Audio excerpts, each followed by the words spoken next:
You want to know the main reason why I love Sony, and honestly, the biggest reason on why I switched back from Canon to Sony. It's because of their lens choices. Sony has an amazing amount of variety of lenses that you can choose from. With Canon, you're really just stuck with only the RF or the EF mount lenses. But with Sony, they give you so many different options and so many different varieties of lenses that you can choose from in all different budget categories. In this video, I want to talk about the three best Sony lenses that I personally think that I own, that I use every single day. These three lenses I think are the best lenses that you could buy right now. And I'm referring to the focal length. And these are three lenses that I use every single day on all my shoots. And these are what I recommend. So without further ado, let's just get right into it. So as you can see right here, I have my big lens case. This is not the Pelican brand, but it's like a Pelican case. It's a cheaper brand. I actually got it at Harbor Freight for like 40 bucks. If you want to save money and not spend all your money on an expensive Pelican case, get this. It gets the job done. It does the same. And I actually custom built this case on the inside. So let's just start with my first lens that I purchased with the Sony ecosystem. And it's going to be the Sony 85mm 1.8. Now, the Sony 85mm 1.8, it's a fantastic lens, and it was my first choice of lenses. Honestly, I wouldn't really recommend it being your first choice of lenses, but I bought it because of the price tag. It was significantly cheap, and it was honestly quite affordable, especially coming from the Canon lineup with the RF mounts. This was a lot more affordable. Now, if you're new to my channel, I made a whole video going over this lens and why I love it. I'm gonna link it on the screen. You can check it out after this video, but it's an amazing lens.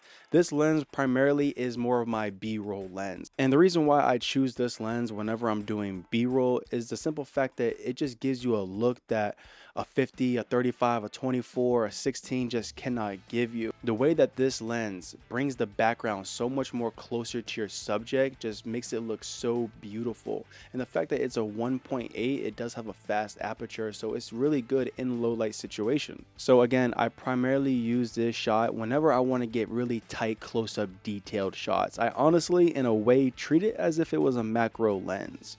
So whenever someone's reading something, I'm standing behind them, I love to throw this lens on to get a really tight shot of the words on the paper, to show the artist what they're reading, to get close up of the eyes, to get close up of the subject in general. If there's a really nice mountain in the background, I throw this on and it brings the mountain so much more closer to my subject. It makes the background just feel so much more closer than what it really is.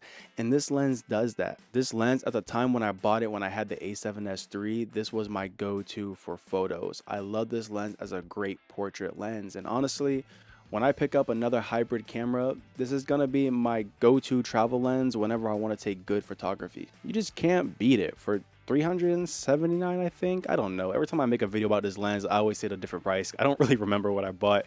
Just watch the original video. That's the original price that I bought this for. Okay, let's move on to the next lens. So the next lens that I recommend that you should pick up is a lens that I talk about in every single video, and it's going to be the Sony 35mm G Master lens. Now, this lens is pretty much like hot sauce because I put this thing on everything. Now, I just made a whole video talking about our G Master lens really worth it, and I say yes and then I say no at the same time. If you want to know more about that video, I'll link it above. You can check that out as well. But the Sony 35 G Master, I don't regret this purchase. I actually love this lens. It is a great all-around lens for me. This is a lens that I have on my camera currently like 90% of the time. It is my go-to lens. It is my all-in-one lens that I use for interview work, documentaries, these YouTube videos. Now, I never really had the chance to even take photos with this lens due to the simple fact that when I bought this lens, I actually bought it the same exact time that I bought my FX6. And the FX6 can't take photos, sadly. But when I get a hybrid camera, I'm definitely going to try this out. And I actually might make a POV style video of me just, I don't know, street photography, I guess. Let me try. I'm not a photographer, but hey, I did it one time and you guys liked it, so I'll do it again. The build quality of the G Master is phenomenal. The image out of this thing is beautiful, well ordained. It is so crispy. It is so sharp. The focus breathing sucks, but it's still a good lens. And this is the second purchase that I made, and I don't plan on selling this lens. Okay, now, so finally, my last lens. Yes, I only have 3 lenses because that's all I need. I don't need to have so many different lenses that I'm not gonna use. But my last lens is actually a lens that I just picked up, something that I have not yet to talk about on this channel. And it's gonna be the Sigma 24-70. Now I know, wait, if you've been watching my channel for a while now, you know that I talked about over and over again in my videos that I just do not like the 24-70 focal length. I don't think it's usable for me. It's not that I hate a 24-70, I just don't think 70 is just long enough for me. I don't think 70 just does anything for me. I feel like if I'm gonna pick up a zoom lens, I want something more of a 24-105.